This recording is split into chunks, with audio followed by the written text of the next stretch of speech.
Hi Virgo, and welcome to your snapshot reading. This is for Virgo Sun, Moon, Rising, Midheaven, Venus, Jupiter, but again, you do have different housing placements and other areas in your chart that might be of benefit to you to look deeper into. And so this is just for anybody who happens to really find themselves on this video at this time. I do want to say sorry for not being around this past week. For those that are avid supporters of mine, I guess you can say. But I did come down with some form of like strep or inflammation of I don't even know what to call it. The doctors couldn't even really diagnose me or really know what to prescribe me. So that was why I have been absent, but I am back. And so we are back to the regularly scheduled program. I'm just trying to figure out how I'm going to go about growing my channel over the next few weeks. But while I kind of work out those kinks, I will be doing another What the Actual Fuck spread. Hopefully you guys enjoyed that. Bottom of the deck, I was trying to do a live, but the live just wasn't working out, so I have to just do a pre-recorded video. You guys have the Knight of Cups, so this energy is kind of creeping back in for you Virgos. And I'm wondering why this bout of sadness and depression is coming upon you guys here. Let's figure it out. So, overlying energy that you will be coming into for this upcoming week. We are in September. Hold on, let me look at my schedule. Sorry, I don't want to look like a tramp either because I have on these shorts, but the week of the 16th through the 22nd. Yes, 16th through the 22nd. You guys have as the overlying major energy the Moon card, Cancer's card. The moon might also be is the moon in Virgo or is it in Aquarius right now? That might be affecting you guys. Cruise that hounds you. You guys have the Sun card. What's real about the situation you are currently going through? You have the Eight of Wands. What is wrong about the situation? You have the Queen of Swords. Where you need more information in the outcome card for you guys. Let's see what will come up for you. You have the Three of Swords, where you need more information. Outcome card, you have the Three of Cups. 2 3s, repeating numbers. You might be seeing a lot of signs and synchronicities at this time. Bottom of the deck now is the Ten of Swords. A lot of bleak energy. Yeah, it's kind of like your mood is fluctuating. You can't stay in states of bliss or happiness long enough before you're just overcome with sadness and depression. And it may not be because of anything in your external environment per se. It's not something that you can just regulate. It's just like 1 minute you feel really, really good and you're happy about life and where you are and where you're headed. And then the next minute you could just like really be having a good time and really be in a social setting. And then in the next minute, it's just like your social meter, you're just depleted, you're just overcome with sadness. You might be absorbing other people's energies, so it really might not be your own. You might have to look at that and again, look at other placements that you have within your chart, because especially if you have a lot of prominent water in your placement, that can be the case. You can be very hypersensitive and start taking on and absorbing other people's emotions and start having these reactionary experiences, and you don't really know where it comes from, but it's because it's something that you're taking on as your own, right? It's something that you're claiming as your own, which might not be the case. But as we are approaching fall season, you might have seasonal affective depression. I think that's what it's called. It's called SAD, the abbreviation for it. But it's been so long since that has even come to mind. So you have to be mindful of that. You might have a vitamin D deficiency in real life as far as your health is concerned, Virgos, because that's something that you guys care about. That's something that the 6th house encompasses altogether, like your health and overall well-being. So that might be coming to the forefront for you guys.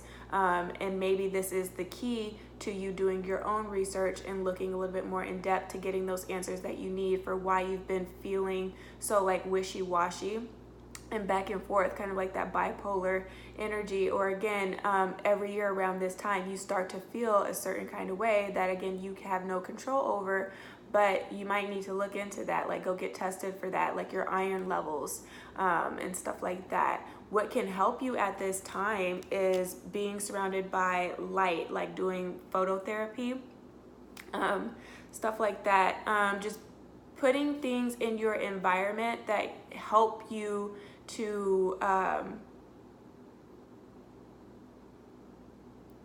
they're kind of like gentle reminders is what I want to say. Like they help you to really feel better a lot faster. Being surrounded by those things, being surrounded by certain images that might bring you joy, or like you need to have those constant reminders. Maybe you need to increase the temperature of your home, you know what I'm saying? Stuff like that, if your health is heavily affected at this time, and it has something to do with that as we are, again, approaching fall season. Because you can be anywhere in the world right now. I don't really know who I'm touching, so it might be a colder climate right now, or you might, where you're living at, it's rainier. You see a lot more rain with this moon energy than sun, and that of course can affect your natural disposition, right? Your energy and your moods as well. So you kind of have to learn how to adapt with that. Now, if it has nothing to do with your health, then what's coming through is just and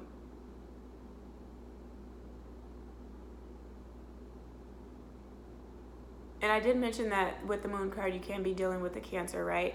With the sun crossing, it can be a Leo that you're also at odds with. Maybe you have that placement within your chart, and you're at odds with yourself in a way, right? Like if you have your sun signs in Virgo, but your moon signs in a fire sign like Leo, and there can be an opposition there with the way that you go about the world and the way that people perceive you. You might feel like you are oftentimes so misunderstood, but it's because there's just conflicting mixed messages that come through with each part of who you are, right? With the analytical parts of who you are, contrasted analytical and like practical with the more, I don't want to necessarily say impulsive, because the Leos are known to be more fixed signs. So it's like really controlling energy, but at the very time also just very magnetic, you know what I'm saying? Whereas the Virgos might be more so homebodies, which also speaks to the moon, and the moon ruling Cancer's house, right?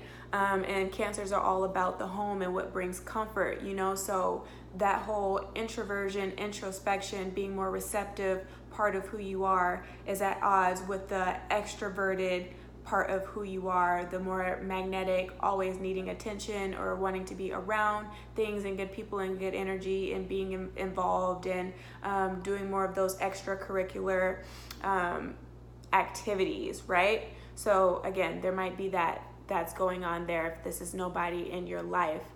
It can be maternal figures and paternal figures, right? Speaking to the purest divine feminine and the purest divine masculine energy, or just the archetypes that are in your life.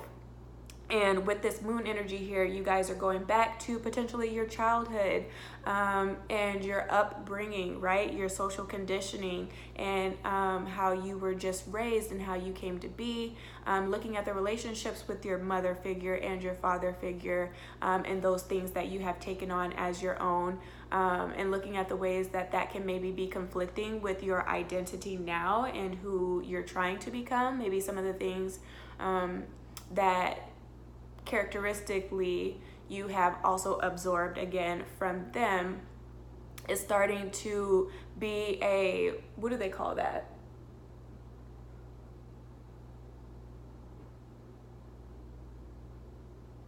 There's a term and they use a conflict of interest. With who you're actually destined to be, who you're fated to be with this sun energy. So you're looking at a lot of those things coming up in the ways that you're hurting yourself here, how you're working against yourself here. right? There's a lot that's being exposed, a lot that's needing to be addressed. That's what's real about the situation. If you're dealing with a person and this is about a romantic relationship that you may already be in, I'm not seeing any aces, so this isn't really a reading for you singles. If it's not resonating at this point, then you definitely know this is not for you, because this is energy that's already been developed here. So this can be people that you already have an established relationship with. Again, if it's not maternal or paternal figures or other family members that you may be dealing with, or other just subconscious things that you're having to work through on your own personally, then with the person you're in a relationship with, there are a lot of things being addressed because you guys are, again, at odds. Somebody's a little bit more sensitive here, and more, again, receptive, and more of the nurturing type.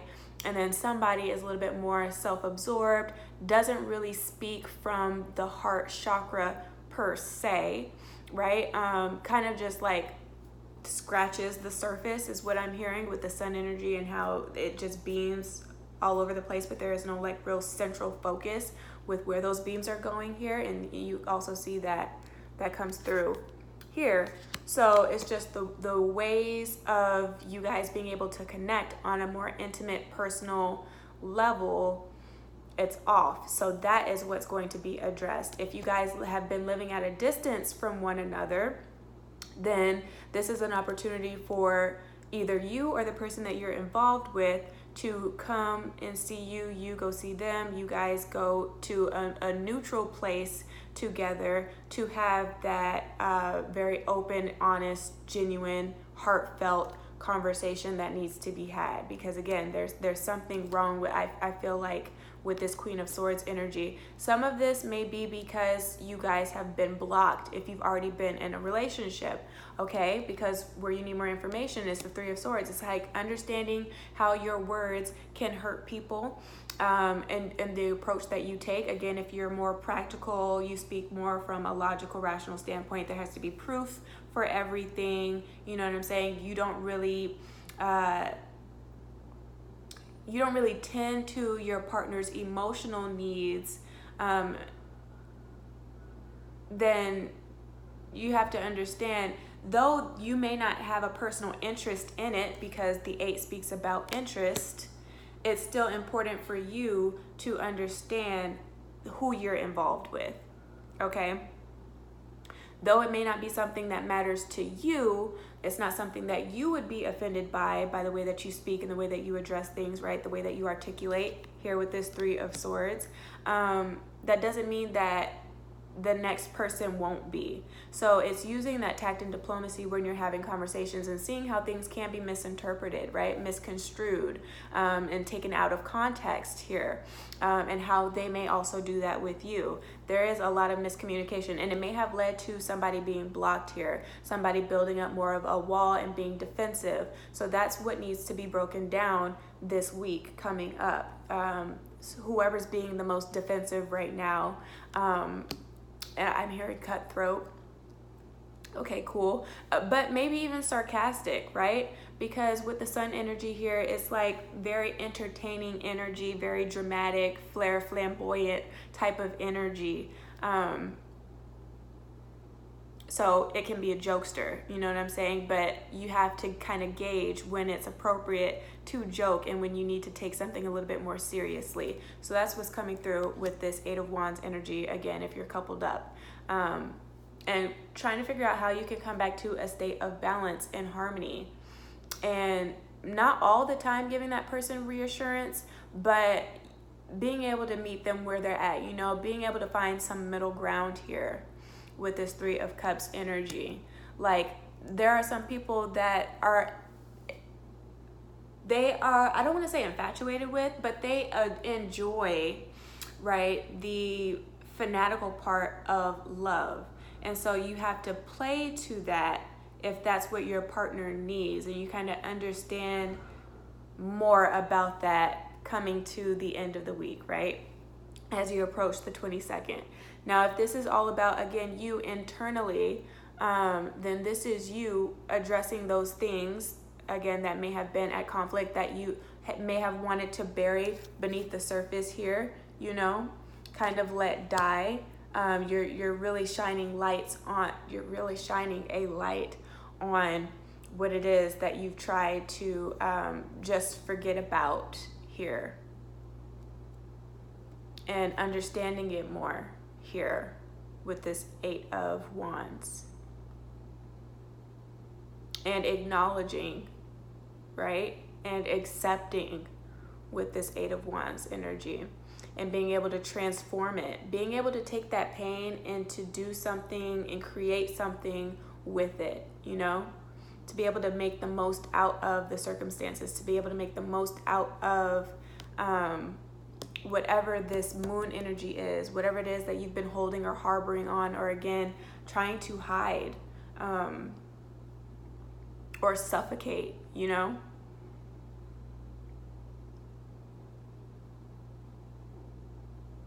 That's what I'm getting here.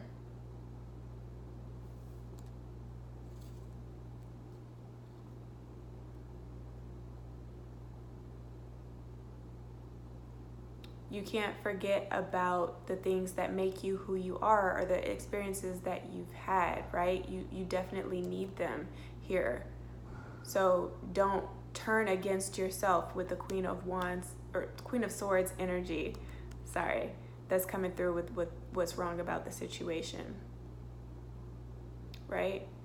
Also, allowing things to come up from beneath the surface, and being able to not overthink why it's coming up, you know, or trying to hush it with that Queen of Swords energy, trying to put too much of an explanation behind it, you know. Just let it come up here. Let it come up first before you try to attribute or label it as one thing or another with the swords energy. And then start to slowly but surely unravel and peel back those layers to get to the bottom of, again, how you even came to be in this situation.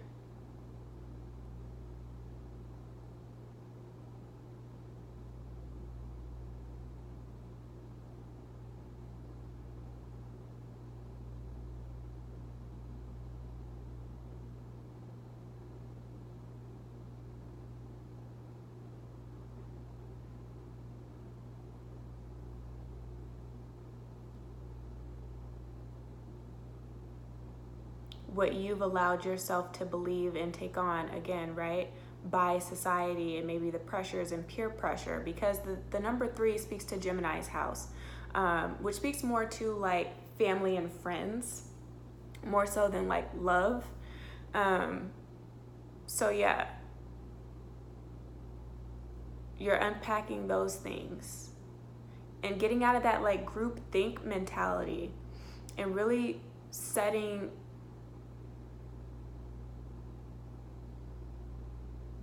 what do they call that?